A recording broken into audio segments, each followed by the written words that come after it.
The ExpertPower 48-volt 6.5 kilowatt hybrid solar inverter has the capacity to connect to as many as 5 other units in either parallel or split phase operation. In this video, we will be going over how to configure 2 units in parallel phase configuration. In this demonstration, batteries will be used as the primary power source of the inverters. AC wiring should only be completed after all of your inverters are properly configured. Warning: a certified electrician must perform the final installation. We do not advise doing this installation yourself. We only wish to educate you of the process needed to hook up a hybrid inverter. 2 units in parallel single phase. Now let's work on wiring up 2 units in parallel single phase. First, ensure both units are turned off. Connect both inverters to the same battery bank as you would normally. We highly recommend you double check the battery's polarity when connecting to the inverter. An improper flow of current can lead to faults or worse, cause damage to the device. Make sure no other sources of current are connected during installation. I'm intentionally glossing over this step to get to the instructions for the inverter itself, so please read your manual carefully so you don't miss small but important details such as pre-charging your inverter.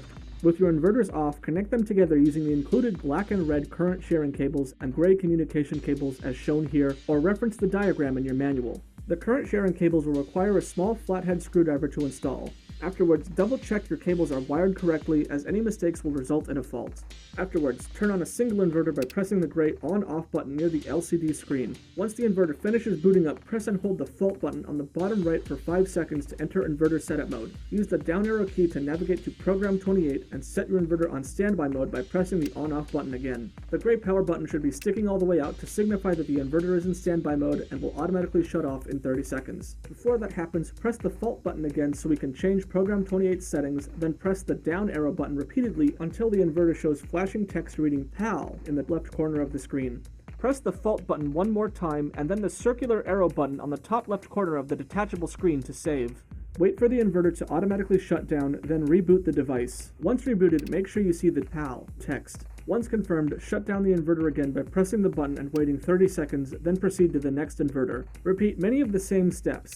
So to review, hold the fault button, use the down arrow keys to get to program 28, and click the inverter off to enter standby mode. When pressing the down arrow key, the option we want is PAL. Boot it back up to make sure the settings have changed, then shut it off again. Now we can boot up both inverters sequentially, starting with the first inverter that was programmed. If done successfully, you will have the text HS on the first inverter and SL on the second. You should also see the voltage read 120 volts now that the inverters are connected, but this text may take 5 to 6 seconds to appear. Once you have confirmed this, you are free to turn off all the inverters and finish your remaining wiring. When turning off your inverters, you must also go in sequence, switching off the first inverter and ending with the last inverter.